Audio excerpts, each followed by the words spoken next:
To what extent are men more stigmatized than women when it comes to mental health? By Lila Baker. When men attend therapy, men's mental weakness is in fact a mental strength. What is stigma?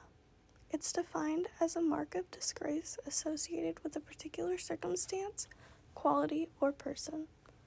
What forms of stigma are experienced? Professional, which refers to the stigma that medical providers might impose on their patients, leading to underdiagnoses or lack of necessary care for specific people. Social, created perceptions that make those with mental illness seem weak or crazy. Cultural, every culture has a different way of looking at mental health. This attitude is rooted in historical misconceptions and distrust of the medical industry. Other cultures may not recognize mental health or believe health disorders are only physical, internal, or self. When a person feels ashamed or embarrassed about their own health, this could leave people in denial, ignoring their symptoms or signs of trouble. Why are men not more open about their mental health? Men are often forced into traditional gender roles from a young age, i.e., being a provider and a breadwinner for the family, taught only to show anger, avoid showing pain, and have a masculine mindset. Men are often expected to be strong, stoic, and self-sufficient, making it difficult to acknowledge their strengths and ask for help. Additionally, mental health stigma can make men feel ashamed or weak for struggling with mental health issues, further preventing them from seeking help. Society also expects men to have a distant relationship with their children. People look down on stay-at-home dads because they shouldn't assume caretaker roles. Instead, they should go to work while their partner raises their kids.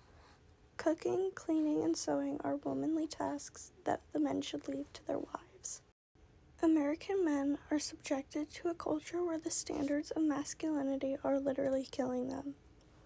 One of the factors that contributes to the underuse of seeking professional help is masculinity norms. Adherence to these rigid masculine norms may lead to worsening of depression and anxiety, abuse of substances, health risks, including cardiovascular and metabolic diseases, issues with dating, issues with interpersonal violence, increase in overall psychological distress, discouragement in seeking help, and homophobia. Statistics. Men are more likely to die by suicide than women. In the United States, men account for nearly 75% of all suicides. Men are more likely to struggle with certain mental health conditions. For example, men are more likely to be diagnosed with alcohol dependence and antisocial personality disorder, while women are more likely to be diagnosed with depression and anxiety disorders. Men are more likely to engage in risky behaviors as a coping mechanism. This can include substance abuse, reckless driving, and other dangerous activities. Mental health among men often goes untreated because they are far less likely to seek mental health treatment than women. Depression and suicide are ranked as the leading cause of death among men. Alcohol-related death causes at 62,000 in comparison to women at 26,000. Men are also 2 to 3 times more likely to misuse drugs than women. Studies show if men aren't talking about their mental health problems, research by the Harvard Business Review suggests the following: escapism, withdrawal, and externalization. Escapism meaning turning to alcohol or substance abuse. Withdrawal, self-isolation. Externalization. Externalization is when someone unconsciously projects their internal feelings onto the outside world. Mental health, particularly among men, has gained momentum in becoming the other silent killer. A man with anxiety might push down his worries until he starts having full-blown panic attacks. A man with bipolar disorder might pretend that cycles of reckless behavior and intense depression are normal.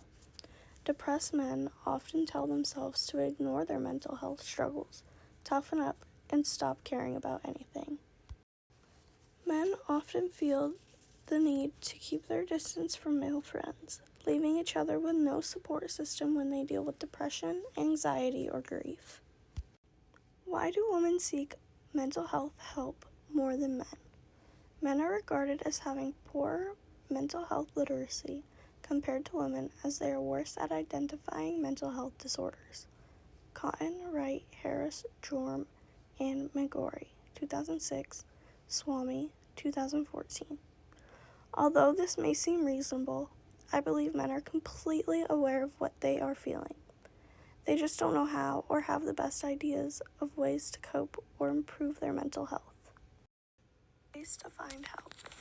If you're struggling with your mental health right now, these are some pretty good support systems. 988 is a suicide hotline, but also it's just a line you can message or call if you're feeling down. It's not just a suicide hotline.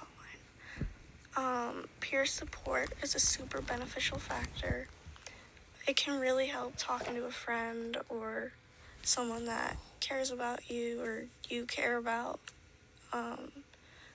You could also join a male support group if you don't feel like talking by yourself with a therapist, but you can hear other people that are kind of struggling with the same things. And there's a little website that's pretty good for I think they have therapists and people you can talk to on there, and it's all online, and they can give you good coping strategies and junk. Y'all should visit that site. It's pretty cool. Sorry for rambling. These are my references, my citations or whatever.